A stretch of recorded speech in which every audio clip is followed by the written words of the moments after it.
Capítulo 4. Das grandezas e das glórias de Maria. Primeiro, grandezas e glórias no céu e na terra. 1. Quem é aquela que sobe do deserto deste mundo, incensada pelas delícias do paraíso?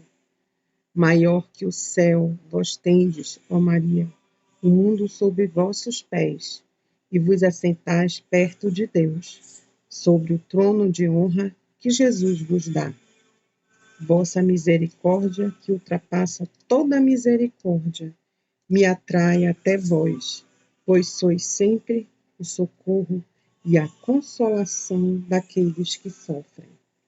2. Preciso ser consolado, ó Mãe, e revigorado.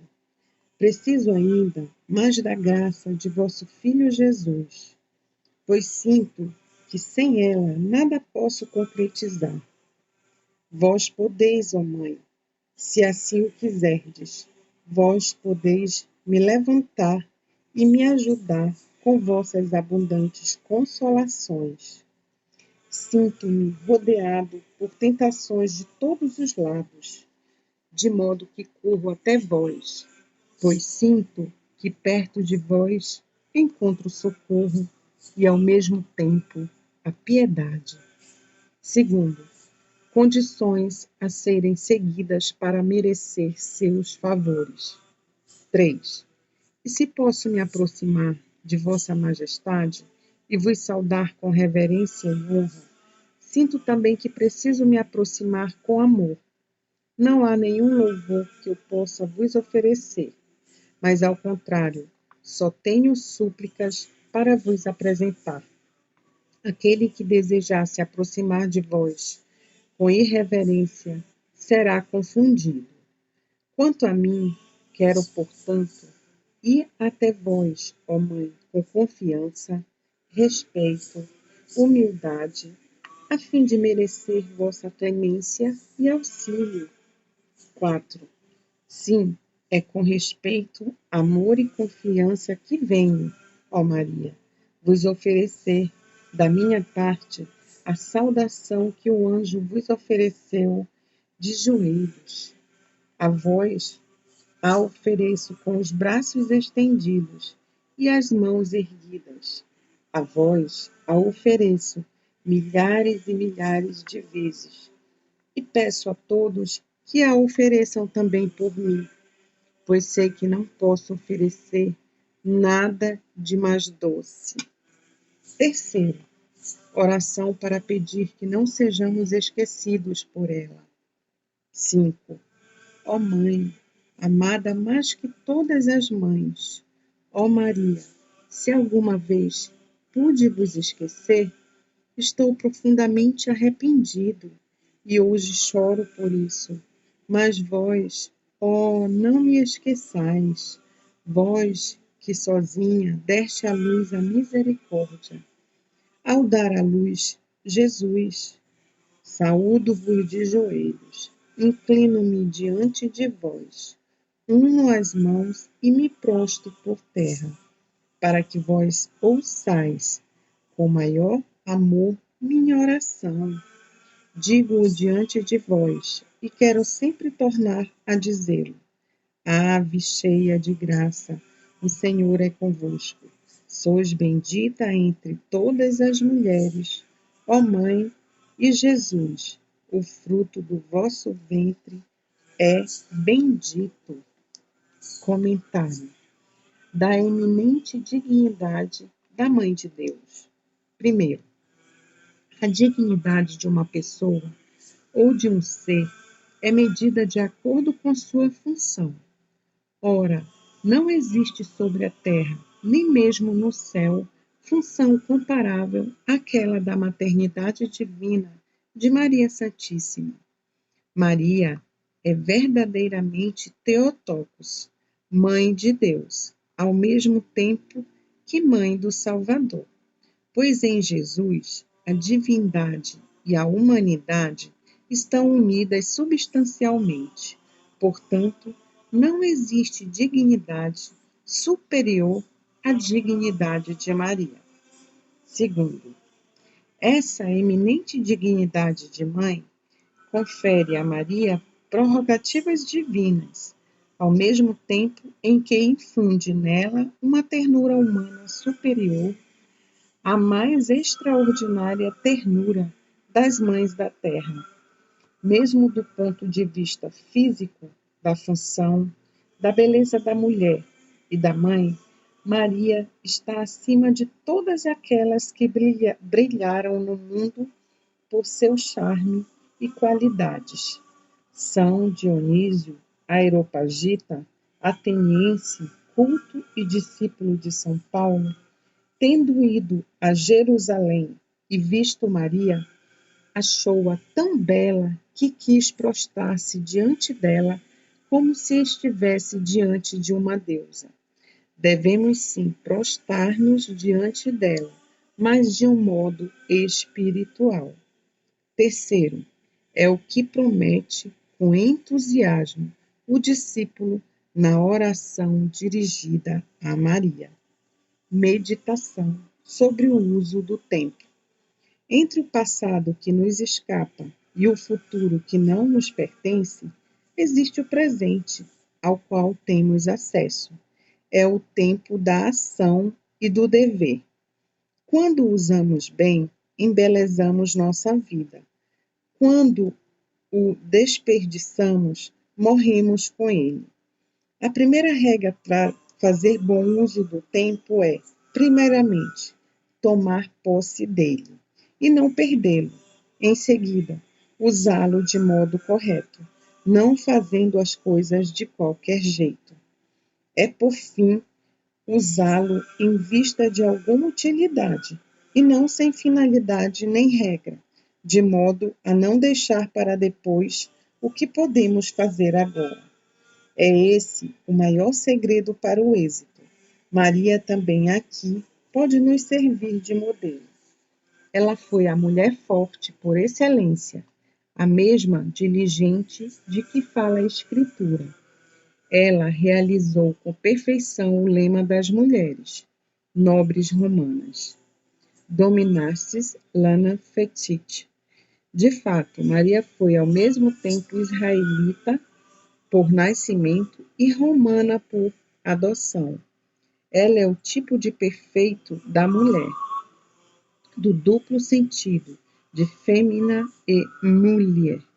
Reproduzamos esse modelo e esse tipo. Atitude prática. São Francisco de Sales resgatava como uma esmola cada hora que ele acreditava ter perdido ou empregado mal. Imitemo-lo. Pensamento. O pensamento de Maria é um consolo e uma proteção. Capítulo 5. De nossos deveres em relação a Maria.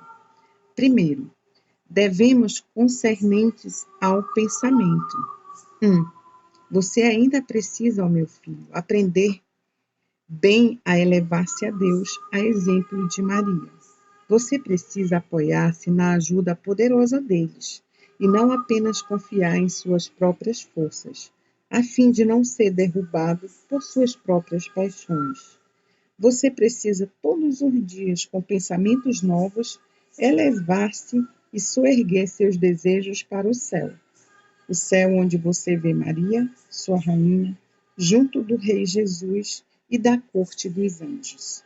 2. Entretanto, infelizmente, com frequência, nossa enfermidade ainda nos fará descer a este vale de lágrimas.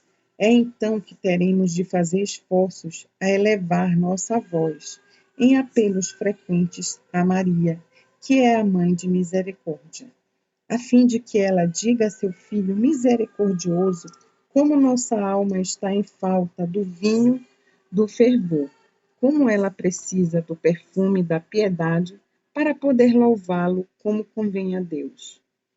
Pois somente ele, com efeito, se apressa em socorrer aqueles que, para agradá-lo, desprezaram o mundo, e aqueles que são, por causa dele, desprezados no mundo, por causa de seu nome e de seu santo evangelho. Segundo, deveres relativos à ação. 3. É muito importante, com efeito, conhecer um refúgio onde poder se abrigar dos furacões, diante das tempestades da tribulação. Ora, em nenhum recanto existe lugar mais garantido, nem porto mais tranquilo que o seio de Maria. Assim como também não há correios mais rápidos para nos subtrair às investidas do inimigo do que uma oração fervorosa que sobe na planície até a fortaleza armada da Virgem Maria. Essa fortaleza é a mesma na qual Jesus entrou para ali revestir um corpo, semelhante a uma armadura, a fim de mandar para longe o príncipe das trevas. 4. Entre então você também nessa fortaleza, a fim de estar ao abrigo daqueles que os assediam. Permaneça sob o manto da Virgem Maria. Você estará protegido pelos braços de uma mãe. Sim, a oração de Maria põe para correr a multidão escarnecida dos inimigos cruéis. Seu auxílio nos livra dos perigos iminentes. Junto dela, o pobre encontra uma morada, o doente, um remédio, a alma triste, um repouso. Junto dela, aquele que vacila encontra apoio e o que é abandonado encontra o socorro. 5. Sim, será para você um bem, um grande bem, se você souber se mostrar digno a esse ponto, ao mesmo tempo que cheio de atenções para agradar em todas as coisas a Virgem Maria. Você merecerá, assim, suas graças neste mundo e sua glória no outro, na companhia dos santos. Apegue-se a ela e não a deixe, até que ela lhe conceda a sua bênção para conduzi-lo ao céu. 3. Oração para pedir a confiança. 6. Ó Maria, ó Mestra cheia de clemência, em nome do amor puro e da afeição que ponho a vossos pés, dai ao meu coração, eu vos peço, um novo ímpeto de confiança. O medo me persegue e a dúvida me corrói. O desespero me ataca no forte das tentações. Uma só coisa ainda pode me consolar, é que pedi que fosse ouvido por vós, e me confie, ó Mãe, a vosso coração. Comentário sobre o dever como ato de amor. Primeiro, dever. O dever é uma palavra áspera quando designa a obrigação que une todo homem a um encargo, tornando-se cheio de doçura quando se aplica às tentações voluntárias que o coração sugere para um ser amado. Nossos deveres para com Maria devem ser assim. Esses deveres tão doces são aqueles de um filho para com sua mãe, de um namorado para com a namorada. O pensamento do céu é uma força, assim como o pensamento do amor é um impulso. Elevar o pensamento é elevar-se por inteiro. Segundo, o mesmo se passa na vida da alma em relação à vida do dia a dia. Pensar bem é o princípio de agir bem. Ter pensamentos elevados implica preparar ações elevadas.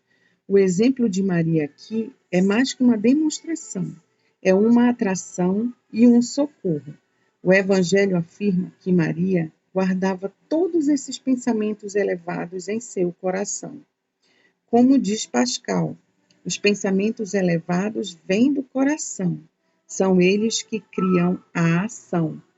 Muito se acusou a mística de não passar de um sonho. No entanto, a mística da imitação é uma mística da ação na medida em que se constitui a perfeição. Terceiro, essa ação é árdua e muitas vezes desanimadora. Assim, a alma pede a Maria a confiança para poder alcançar o objeto da vida espiritual, que é o céu. Meditação sobre as belezas de Maria. O sonho de toda alma deveria ser a visão de Maria em seu esplendor celeste.